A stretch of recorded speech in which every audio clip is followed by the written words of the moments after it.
Limón is the land of freedom. Nowhere like Limón. Limón is the land of freedom. Anywhere you go, your mind is right back on Limón. Anywhere you go, your mind is right back on Limón. Yo empecé a escribir jugando. No tenía la menor idea de que yo podía llegar a ser escritor, porque todos los escritores que yo conocía estaban muertos. Los de la Biblia estaban muertos, los de Tennyson, Shakespeare y todos esos que yo estudiaba en la escuela de inglés estaban muertos. De tal manera que yo tenía en mi mente como que eso era cosa del pasado, ¿verdad? Que hubo una época en que escribieron y nos dejaron esos libros. Y mucho menos que yo podía ser un escritor. Eso no se me vino por la mente, ¿no?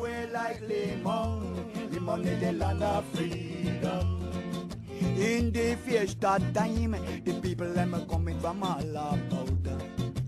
When they reach in Limón, they don't want to left the town at all. And nobody, nowhere like Limón. Limón is the land of freedom. Nowhere like Limón. Limón is the land of freedom. Yo empecé a hacer a emboronar las primeras letritas ahí, porque a los 14 años mi abuelo me autorizó a entrar en su biblioteca, que hasta en ese momento estaba bajo llave. Y entonces, bueno, yo comencé a leer y comencé a jugar con lo que leía. Guerra de los 100 años en Europa o guerra contra los Ashantis en África. Entonces yo comencé a jugar de eso. Y como que tenía siempre esa mentalidad de proceso histórico, no sé qué, ¿verdad? Entonces comencé a hacer los apuntes sobre cómo iban los ejércitos, ¿verdad? Y cómo iban ganando y dónde estaban posicionados los franceses y los ingleses y los caballeros de la mesa redonda. Bueno, todo eso, ¿verdad? Y ahí fue como comencé, hasta que estando ya en 4º grado en la escuela de español, la maestra nos hizo hacer una composición sobre el árbol para un concurso que tenía, creo que el Ministerio de Agricultura. Mandó las composiciones y yo salí favorecido con una carta del ministro y 25 colones, que en aquel entonces era mucha plata, 5 billetes, de esos que venden ahora los turistas. Entonces esos 5 billetes de 500 colones cada uno, ¿verdad? Y, bueno, era una fiesta completa.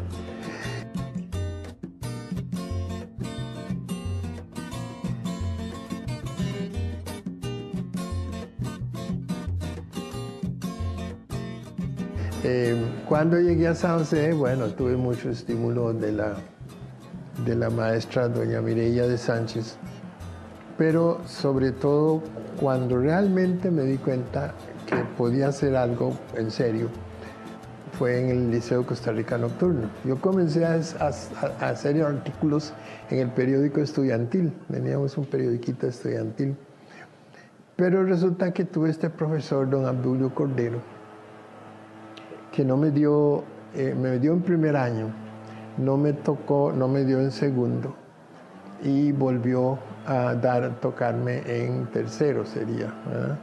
Y don Abdulio comenzó a ver los diferentes estudiantes que él reconocía y me brincó, siguió adelante, ¿verdad? Y yo dije, carambas, la última persona del mundo que yo creí que era racista era don Abdulio. Porque ¿cómo va a ser que no se acuerde del único estudiante negro que tenía en su clase en primer grado? Y además yo, no puede ser, ¿verdad? Pero bueno, ni modo, uno no espera. Y después de que terminó toda la fila, se volvió donde mí y me dice, ¿y usted, Duncan? Siguió escribiendo. Y entonces,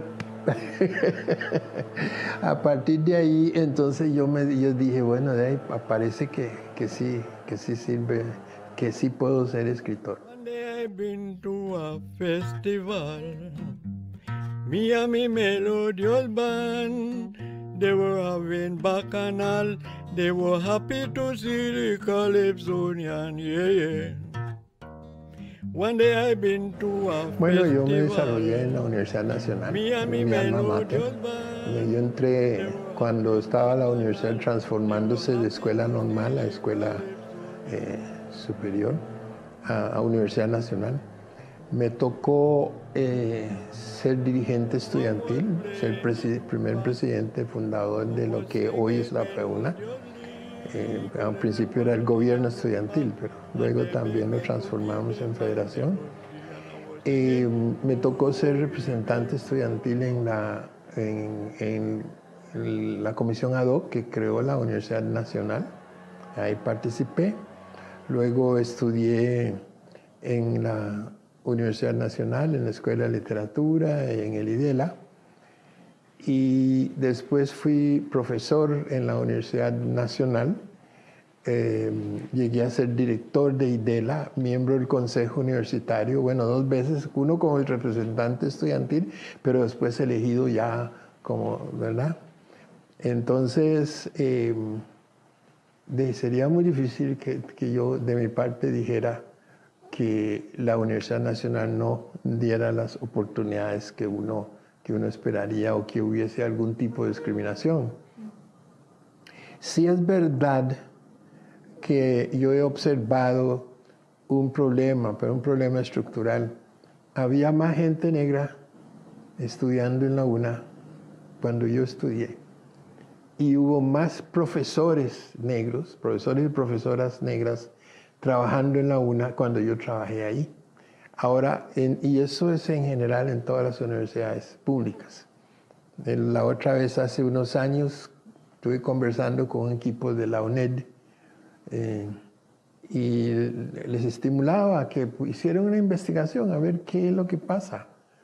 Y no sé si esa investigación se hizo, no creo, porque en eso yo era defensor, era comisionado de los asuntos de la afrodescendencia en Costa Rica y dejé ese puesto y entonces no sé en realidad si se concretó la investigación o no, pero es muy curioso, muy curioso.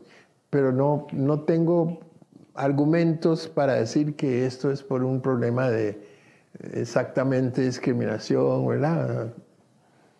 Puede ser una hipótesis, es que, digamos, con menos oportunidades de estudiar se hayan ido a las universidades privadas, pero ahora hay opciones de estudiar en la Universidad de Costa Rica, en Limón. Y bueno, entonces no sé en realidad qué.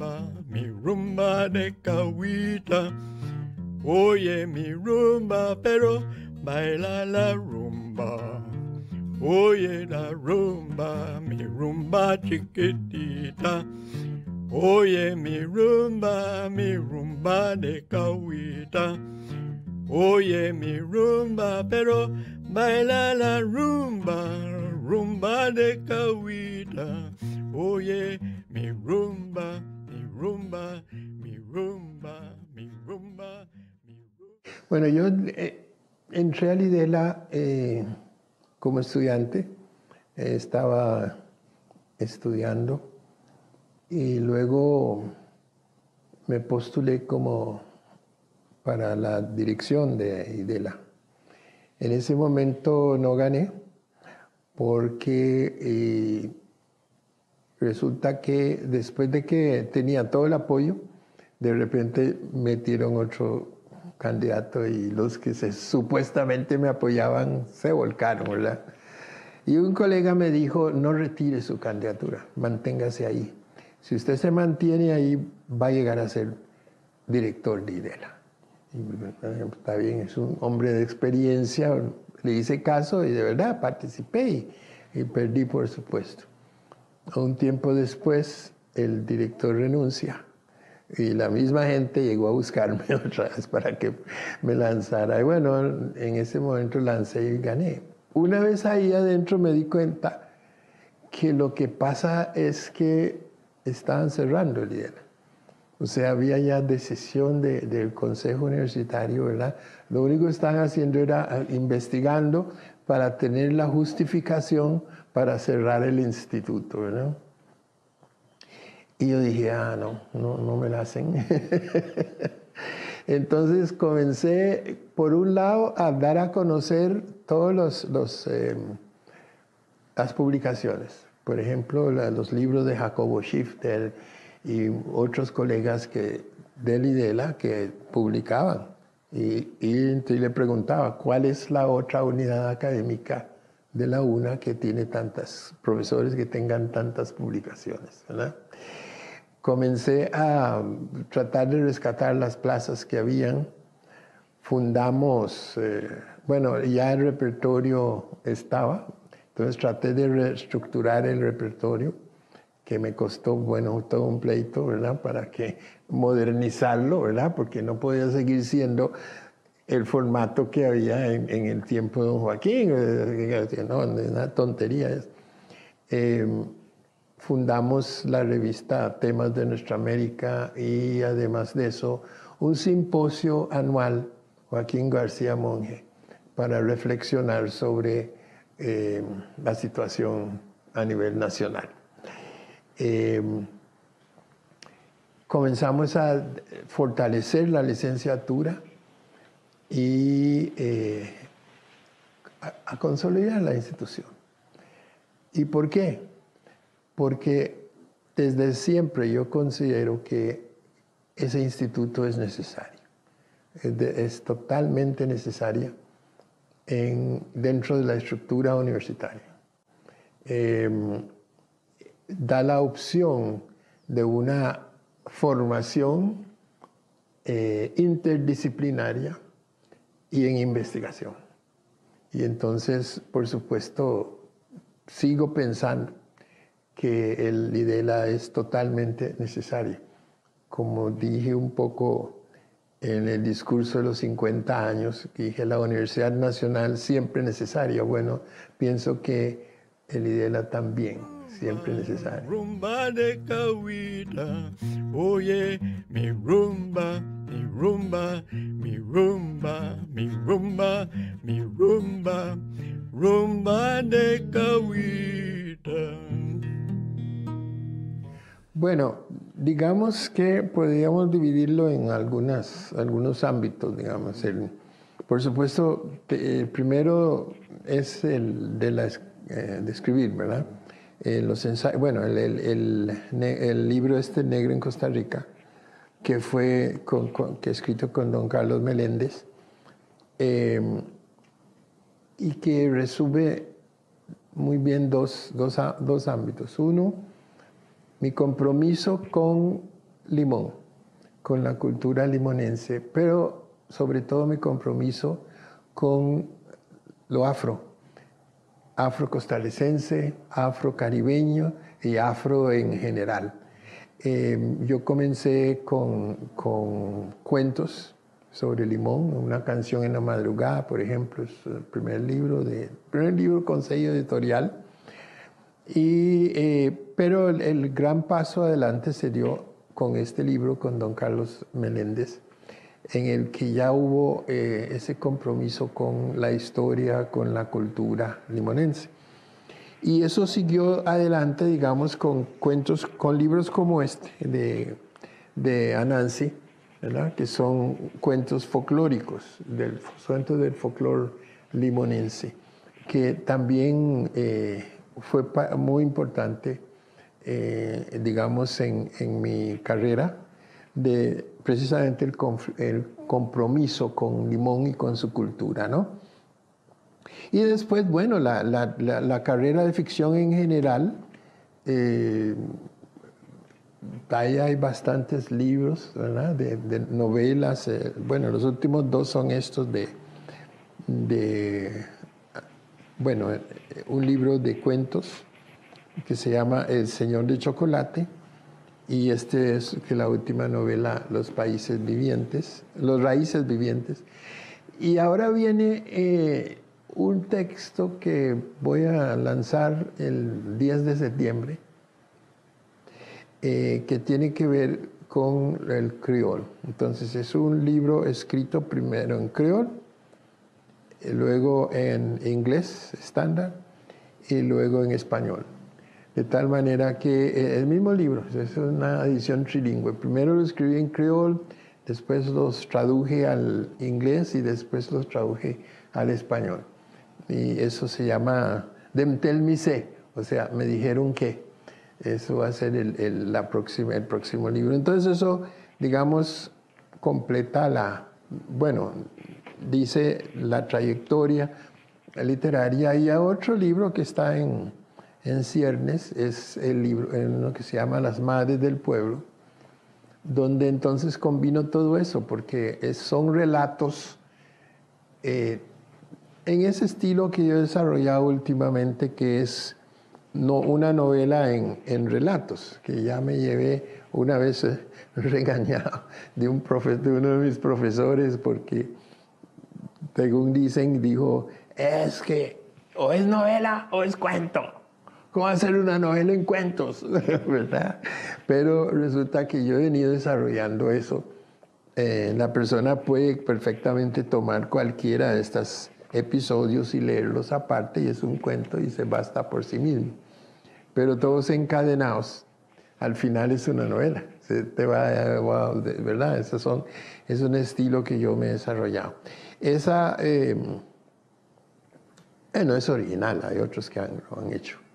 Pero creo que en nuestro medio nadie había hecho eso. Se llama Las Madres del Pueblo, que es una colección de relatos sobre las mujeres que lucharon en América contra la esclavitud y por la independencia, por la libertad.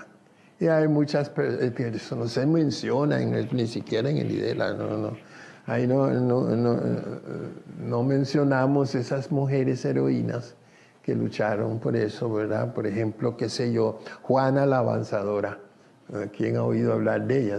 ¿Verdad? Esa mujer venezolana que, digamos, encabezó uno de los ejércitos que les dio hizo la vida imposible a los españoles, ¿verdad? O algo, digamos, ahí van argentinas, hay afroargentinas, afrocolombianas, etcétera, etcétera, ¿no? Entonces, ese es el último proyecto que está ahí. Ahorita va para el horno, pero esa es una línea entonces. La otra línea es la parte educativa. Yo me hubiera dedicado a escribir si con eso se pudiera vivir en Costa Rica. Creo que el único autor en toda la historia de Costa Rica que logró finalmente vivir de la literatura es José León Sánchez, a partir de la película que le hicieron y a partir de la novela Tenochtitlan. Imagínense que 1 millón de copias vendidos en Rusia, en la traducción rusa. El último dato que tuve era 1 millón de copias. Se le dieran $1 por cada uno, o medio millón de dólares. ¿Verdad? Entonces, José León Sánchez sí, en su última etapa vivió realmente, pero yo creo que ningún otro escritor nacional lo ha hecho. Lo ha podido hacer, ¿no? Pero entonces, ni modo, había que hacer otra cosa. Entonces, la otra vocación era la enseñanza, ser profesor.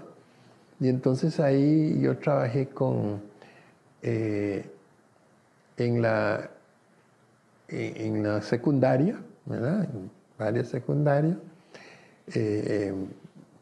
Estuve bastantes años en el Colegio San Clair como profesor y después fui director de San Clair.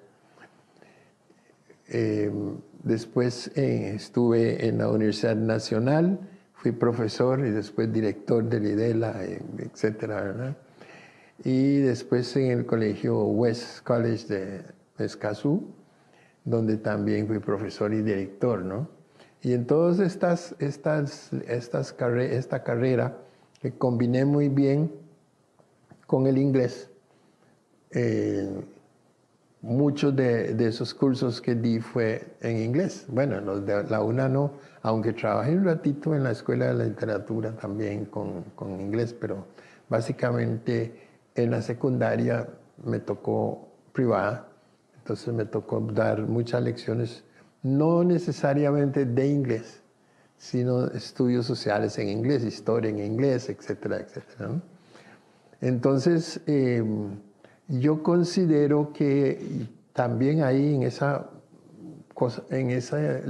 línea, yo me sentí muy realizado, muy realizado. Tengo estudiantes, tanto de colegio como de universidad, que todavía me reconocen, ¿verdad?, el impacto que tuve en ellos en el proceso educativo. Siempre con la filosofía de que yo les estoy dando a usted las cosas que sirven para su vida. Entonces, cuando en el programa había una materia ahí que, ¿para qué eso? Yo trataba de ella, hay que cumplir con el programa, ¿verdad? Trataba de pasar ligerito. Pero realmente me enfaticé mucho en eso. Por ejemplo, en todos mis cursos, digamos, insistí mucho en la investigación. Porque si usted investiga, en primer lugar, usted va a saber. No es lo mismo, qué sé yo, me asignaron este libro, entonces me lo leí, memoricé más o menos, vengo al examen, vomito sobre las hojas lo que tengo aquí,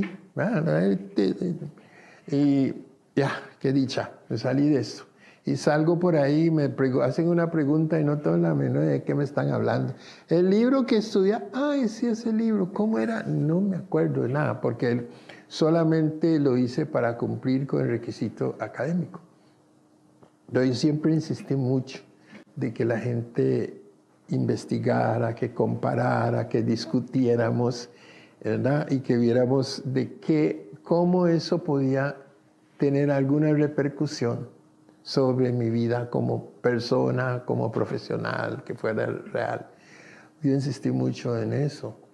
Bueno, la tercera dimensión es la de que tiene que ver con el combate al racismo, ¿verdad? Yo me he dedicado a partir de una experiencia que tuve, me he dedicado a estudiar la cultura y el racismo ¿verdad?, que se ha aplicado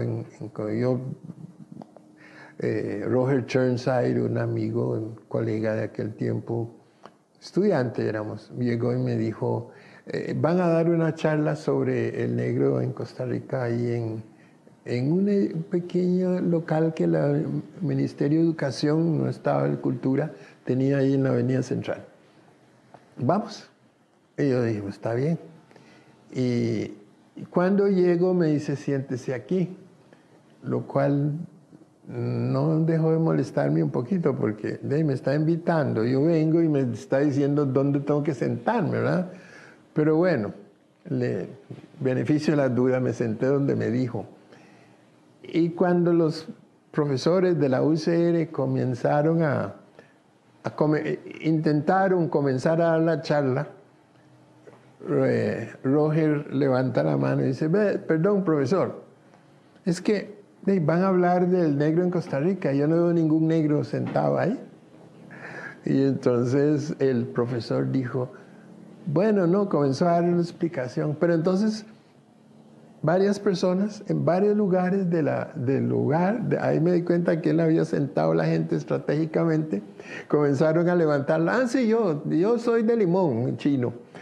Y a mí me parece que siempre es una barbaridad. Hablan de la población limonense y nunca estamos ahí hablando y por allá de otro y otro y otro. Bueno, finalmente el profesor dice, pero comprendan que no tenemos a nadie que puede venir aquí. Dice Roger Churnside, ¿cómo no? Tenemos al joven escritor Quincy Duncan aquí que puede ocupar el podio. Dios mío, yo quería que la tierra me tragara porque ¿qué voy a decir? Yo no sé qué dije. Pude haber dicho cualquier tontería, seguro comentando un poco lo que decían los profesores.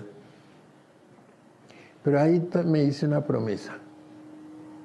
Yo voy a ser la persona que más sepa sobre esto. Siempre, de aquí en adelante. Y entonces de eso me tiene ya 55 años y todavía estoy estudiando el tema, ¿verdad? Y todavía estoy produciendo sobre eso. Y poco a poco me fui metiendo al tema específicamente del racismo. Y tengo libros sobre eso, por ejemplo, Contra el Silencio y algunos otros que han tenido ediciones. Por ejemplo, Contra el Silencio también fue reeditado en Cuba. Un poco analizando cuál es génesis del racismo, cómo es que se dio eso, qué es racismo. Porque en Costa Rica, nos decían, aquí aquí no hay racismo. Y los criterios que eran, no hay ningún rótulo que diga aquí no entra un negro. Entonces, si aquí no hay un rótulo que dice aquí no se hace pan negros, no hay racismo, ¿verdad? Entonces, toda esa cuestión de investigar qué era el racismo y poco a poco, digamos, yo creo que he logrado el objetivo, porque sigo siendo, me convertí en el referente y sí, lo sigo siendo. Y yo veo citado en libros a nivel internacional, siempre hay una cita sobre el negro en Costa Rica o sobre algún otro de mis libros de gente que, bueno, ¿qué pasó? El otro día me encontré con un artículo con un montón de, digo yo, de jeroglíficos, seguro son un montón de signos raros, y lo único que sabía que se refería a mí porque estaba mi nombre escrito en caracteres latinos, Quince Duncan. ¿Qué pasó? Resulta que es un estudio de una universidad de,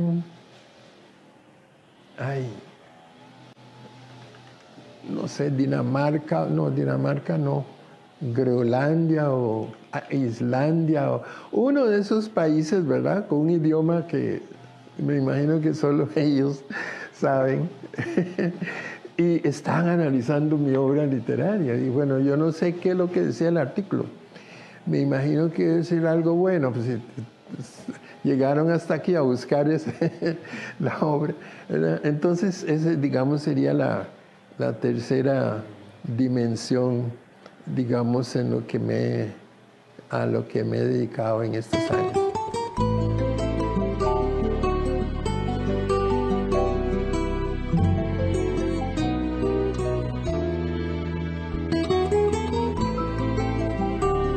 Tenemos que recordar que estas naciones se fundaron sobre la base de una conquista. Entonces llegan los españoles primero y después las otras potencias europeas y se imponen con una primero conquista biológica, gracias a la gran cantidad de enfermedades que traían consigo. Entonces la gente se moría y es muy fácil apropiarse de las tierras y de todo, pues la gente se moría. No es tanto lo militar también pesó, pero como le dije a uno que me estaba diciendo que eran, creo que 600 españoles que conquistaron México, conquistaron Tenochtitlan, conquistaron a los aztecas. Mira, si el rey azteca tenía 1 millón de soldados, de guerreros, y usted tenían 6 cañones que tenían que cargar, llenar, ¿verdad? Disparar, otra vez sacar, sacudir, meterle pólvora, cargar y disparar. Con solo que 1 millón de personas corrían hacia usted, no tenían ninguna posibilidad. O sea, militarmente es imposible haber conquistado con 6 cañones a 1 millón de guerreros. Es que no tiene sentido. Corren hacia usted y en todo lado. Ni siquiera ahora yo creo que con las ametralladoras que hay, porque es cuestión de ver cómo le llego por detrás o cómo, ¿verdad? O dejarlo ahí a ver por dónde va a agarrar. Pero en ese tiempo imposible. Entonces la conquista se dio por 2 medios. esa conquista biológica, la gran cantidad de gente que se iba muriendo, se murió, y la alianza que tuvieron con otros grupos indígenas. Y de ahí sacan el ingrato hecho de utilizar el nombre de la princesa Malitzin para Malinche, ¿verdad? Entonces, para el malinchismo, porque supuestamente traicionó a los mexicanos. Los mexicanos no existía. Mexicano no existía. Lo que era los aztecas imponiéndose sobre las otras etnias que los tenían dominados. Eran unos imperialistas sanguinarios dominando a los otros grupos. Y esta princesa no era azteca. Y ella vio a sus hermanos capturados y a todos sus familiares y gente muerto en las famosas guerras floridas donde los sacrificaban a sus dioses. Bueno, ella lo que hizo fue, cuando vio este español, dijo, aquí está la oportunidad de montar una alianza, ¿verdad? Nunca pensó lo que iba a pasar después, que la iban a traicionar como... Entonces los malinchistas son más bien los españoles, ¿verdad? No la pobre Malitzin.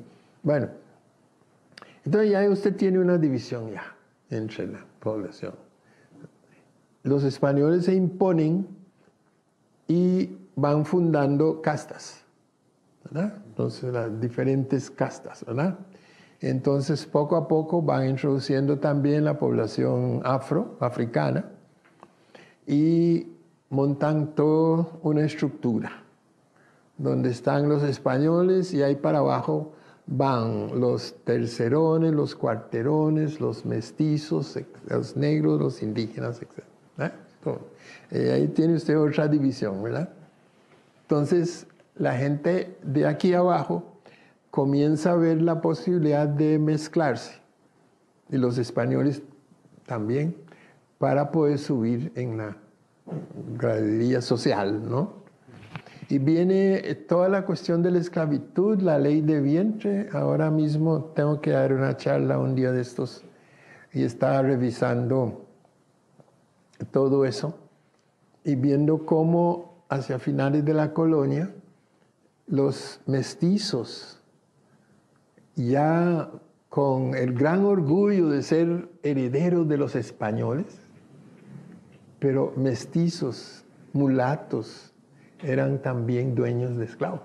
Aquí mismo en nuestro país, en Guanacaste, familias en Cartago, muchos de la gente esclavizada eran parientes de los dueños, porque el señor, para poder producir sus esclavos, no tenía que comprarlo, porque según la ley, todo hijo o hija de esclava es esclavo. Es esclavizado, nace esclavizado. Entonces de ahí yo voy a tener chiquitos con mi empleada para poder tener más esclavos, ¿verdad? Entonces ya usted tiene ahí otra división. Una división en la cual entonces hay mucha gente muy enredada en conflicto constante. Y luego viene las independencias. Y con las independencias se intensifica el racismo, porque el racismo no es necesariamente un producto de la esclavización, ¿verdad? Porque esclavitud siempre hubo. Los romanos esclavizaban a todo el mundo ¿verdad? Y el racismo se desarrolla a partir de los ilustrados, ¿verdad? Con esos grandes ilustrados, ¿verdad? Hegel, Kant, toda esa gente, ¿verdad? Que siempre se nos ponen los grandes fundadores de nuestra civilización. Esos son los racistas, Linneo, todos esos son los que crearon esta ideología racista.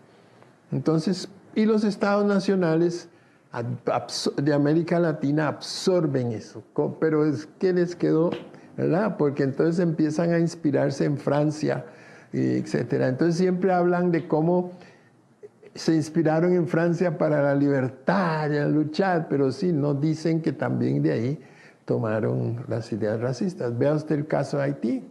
Haití es el primer estado del mundo de gente esclavizada que se libera. Haití le presta apoyo a Simón Bolívar, porque Simón Bolívar en un primer momento perdió la guerra. Se fue a refugiar a Haití, ahí lo armaron, le dieron soldados, le dieron pertrechos, lo pusieron en un barco y lo volvieron a meter a Venezuela. Con una sola condición, le dijo Petión, libere a los esclavos. Bolívar no cumplió con eso. Después inventaron algo como no me acuerdo cómo se llama, pero que entonces, quitaron la ley del vientre, pero resulta que seguían siendo esclavos los que eran esclavizados. Y para poder liberarse usted prácticamente había que indemnizar a los dueños de la esclavitud. Bueno, eso sí. Luego viene la etapa de los conflictos de poder, algunos regionales y otros francamente entre la misma clase dominante. Un autor por ahí, Ronald Howard, hacía la pregunta, ¿cómo es que Washington logró fundar un estado y Bolívar, que controló en un momento dado el país más grande de la tierra, no pudo consolidar un estado, sino que terminaron todos infraccionándose y peleando entre ellos? El pobre Bolívar murió ahí en la pobreza y todo el asunto, ¿verdad? Entonces ya tenés ahí entonces todo ese conflicto que viene de la colonia, que viene por nosotros. Y luego, ya en la época republicana, comienza entonces la cuestión racista. Vea, en el censo, el señor Peralta,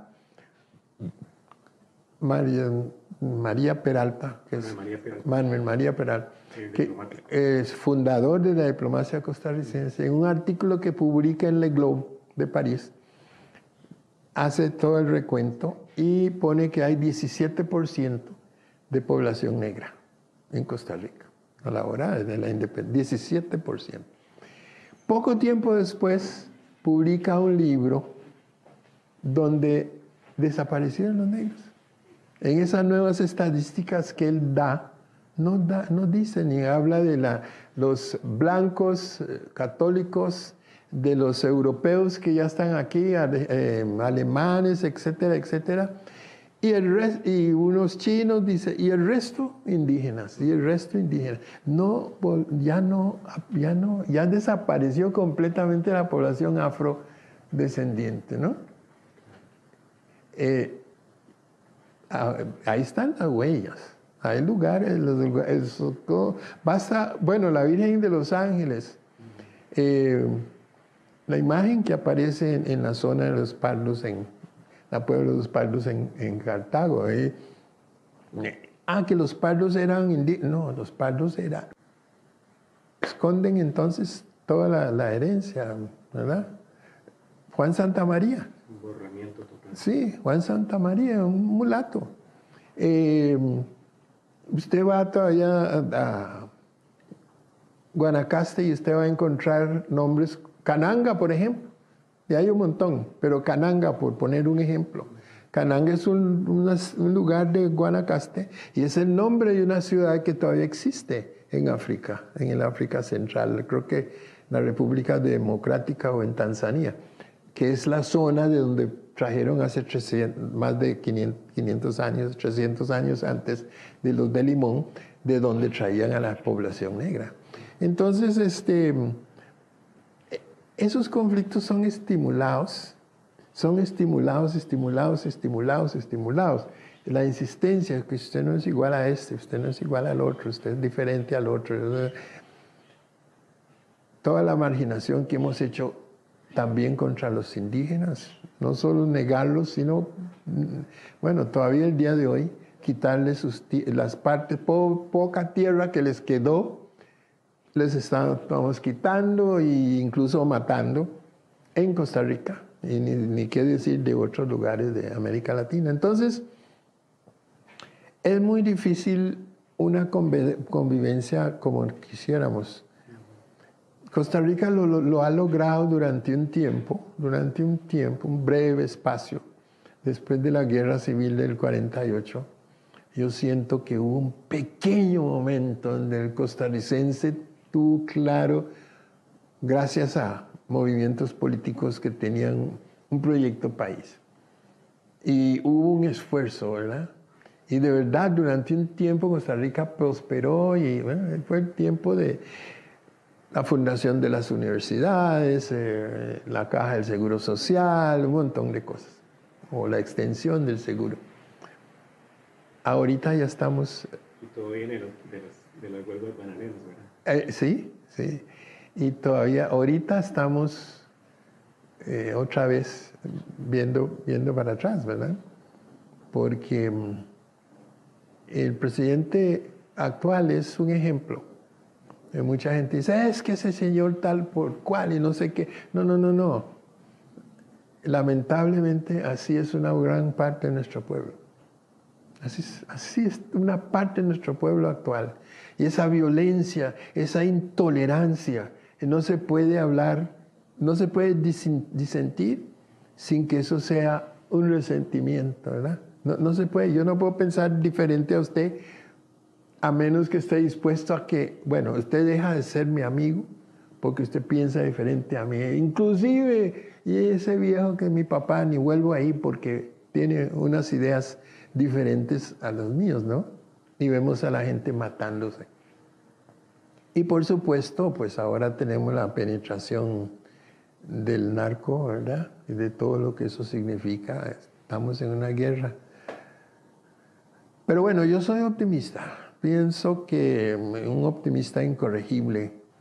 Yo pienso que todo lo que he aprendido en este universo es que todo lo que empieza termina.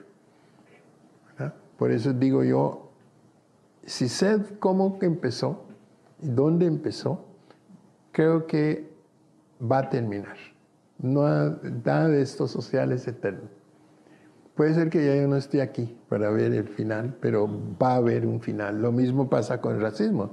El racismo no es consustancial al ser humano, fue una cosa creada durante la época de la Ilustración para que los europeos justificaran su dominio del mundo. ¿Eh? ¿Por qué tenemos derecho a ir a Australia? Nosotros somos la raza superior, entonces ellos son medio humanos, tenemos todo el derecho a dominarlos. Pero como sé cuándo empezó eso... Y los mitos raciales también, ¿verdad? Sí, claro, todos esos mitos se inventaron a partir de ahí. Pues usted antes no ve eso. La gente se peleaba todo el tiempo por cuestión religiosa, por territorio, por lo que usted quiere, pero a nadie se le había ocurrido que dividir a la humanidad en grupos raciales y decir, bueno, este es el grupo superior, realmente humano, y los de aquí para abajo, bueno, ahí no lo son, ¿verdad? Entonces, yo pienso que nos va a ir mejor en el futuro. Creo que todavía hay recursos, hay reservas en la cultura costarricense que nos va a ayudar a superar este periodo tan terrible.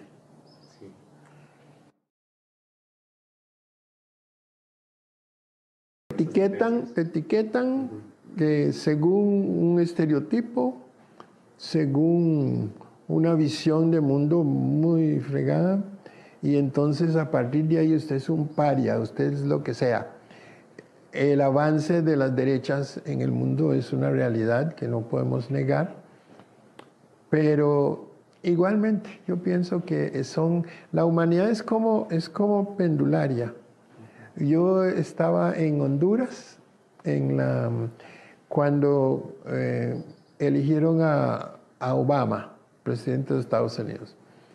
Me hicieron una entrevista para la televisión y yo dije que era un paso civilizatorio muy importante que uno de los países más racistas del mundo eligieran a un presidente negro. Eso lo dije yo. Pero inmediatamente después vino Trump. O sea, está el péndulo. Lo que sí quiero pensar es que avanzas 3 pasos y te vas 2 para atrás. No 3, 2 para atrás. Entonces, tenés que volver a avanzar esos mismos 3 pasos y van 2 para atrás. Entonces, el avance positivo es muy lento, porque con paso adelante, 2 para atrás. Pero yo pienso que, como le dije a un estudiante hace un tiempo que me dijo lo terrible que estaba este asunto del racismo y lo peor que no. Entonces le dije, vea, creo que le dije, sí, hace 400 años, posiblemente podríamos estar en la Universidad de Tombuctú, yo sería el profesor, y usted había viajado desde España para recibir mis clases. Y yo el muchacho es blanco, él era un muchacho blanco, gringo. Hace 200 años, 250 años, yo no solamente yo no podía ser su estudiante, si acaso tenía suerte de estar en la universidad sería para limpiar la clase, pero tendría que ir a limpiarlo después de que estudiantes se vayan.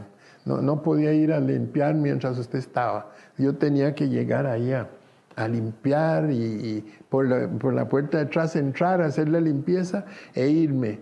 Digo yo, ni siquiera podía ser su alumno, siendo usted profesor hace 250 años. Pero fíjese que hoy soy yo su profesor y usted es mi alumno. Entonces no me diga que no hay cambio, que no hay evolución, que la cosa está peor que nunca, porque eso no es cierto. Eso no es cierto. La humanidad está mejor que nunca. Hoy hay menos violencia en el mundo que antes, aunque la gente ¿de qué estás diciendo, Queens? Bueno, hay que ver en Europa lo que tenemos ahorita es la guerra entre Ucrania y ¿cómo se llama? Y Rusia. Controlen las estadísticas 100 años atrás. ¿Cuántas guerras había simultáneamente en Europa? Europa es el lugar más violento del mundo, a pesar de que no lo acepten. Todos contra todos en ese entonces. O estaban peleando por las colonias, ¿verdad? O estaban peleando en África. África también estaba en conflicto, América estaba en conflicto. Cuesta mucho verlo, sobre todo porque nosotros vivimos 70, 90 años y tenemos, entonces nuestra perspectiva, solo vemos ese pedacito y si no se estudia la historia, entonces no, es que yo lo que veo es esto, sí, pero compare usted con lo que había. Entonces sí, esa cosa de ponerle etiquetas a la gente y marginarlos y la situación de las mujeres que siguen siendo, ¿verdad? Es que esta barbaridad, las mujeres, sí, pero no siempre fue así. Claro que siempre fue así, que no, un momentito, siempre fue así, ¿dónde? Si usted me está hablando de la cultura greca, romana, es verdad, pero si usted se da una vuelta y estudia la historia de África, estudia Egipto, en Egipto las mujeres tenían iguales derechos. Podían vender y comprar, tenían sus esclavos y eran dueñas de propiedades. En Roma no, en Grecia no. Para defenderse, usted tenía que ser representado incluso por su hijo, varón. Porque usted no era su hijo. Entonces cuando hablamos, hay que ver la historia, ¿verdad? Y no digo que esté bien, ¿verdad? Pero digo que estamos mejor.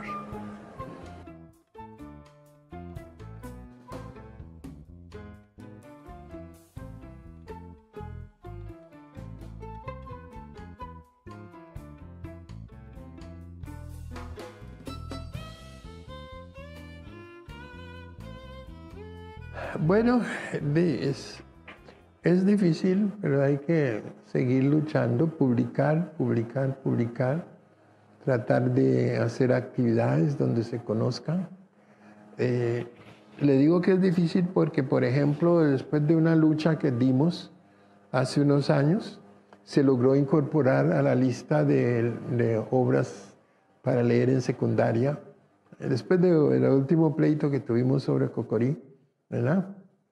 El famoso libro que dice que el negrito rumiaba pensamientos más negros que su piel, y la gente me dice que es un libro lindísimo, que hay que seguir manteniendo en el sistema. Los muchachos de 5º grado, 4º grado, eso es lo que vamos a enseñarles. Después de ese último pleito, que era cada 30 años, ese último pleito, se incorporaron algunos autores afro-costarricenses a la lista. Pero yo no veo que los profesores estén utilizándolos ni leyéndolos, ¿no? Por eso es cuando una vez la sala cuarta dijo, es que lo que hay que hacer es que los profesores enseñen y utilicen esas obras para... Digo, pero ¿cómo van a hacerlo si ellos piensan así? Como el libro Cocorí. Ellos piensan así. Es negrito, es bonito. Entonces, ¿cómo usted pedirles? No se les ha preparado en las universidades ningún lado para eso. Bueno, entonces eso es lo que hay que hacer, estimular.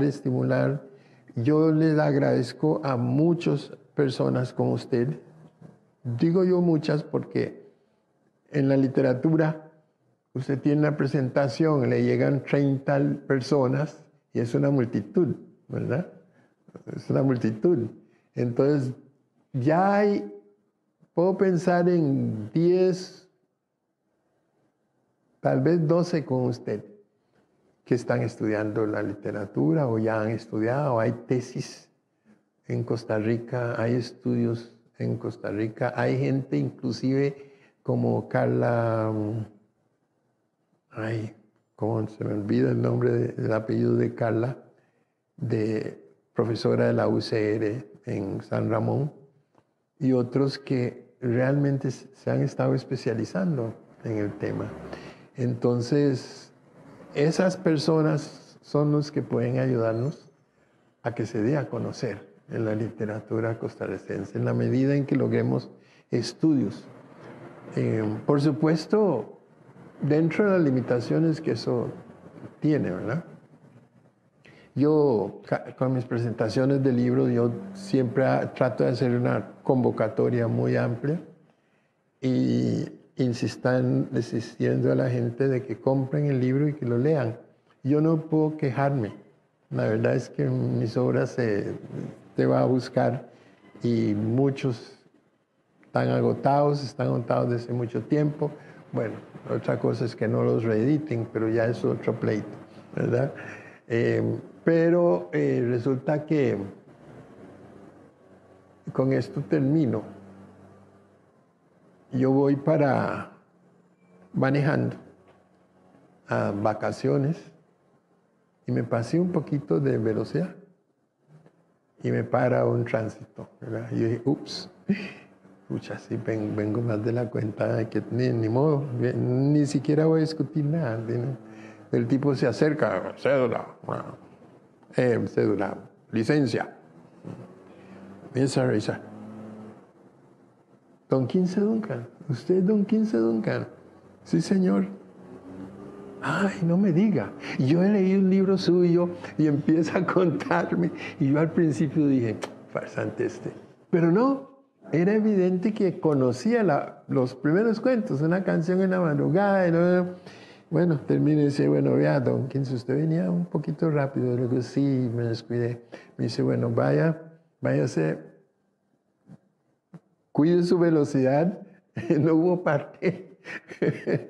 Pero a lo que voy son esas experiencias que he encontrado, ¿verdad? O llegarme a una casa ya por Puriscal y tenían 3 libros en su biblioteca, una copia del Nuevo Testamento, creo que de Carmen Lira y una canción en la madrugada el libro. Entonces, ¿cómo es el asunto? Y el Señor mandó a traer toda su familia para que me conociera, ¿verdad? Entonces, pienso yo que que eso es lo que podemos hacer, estimular, estimular, estimular, estimular, y que haya gente que haga estudios, y que los editoriales le permitan a uno seguir publicando.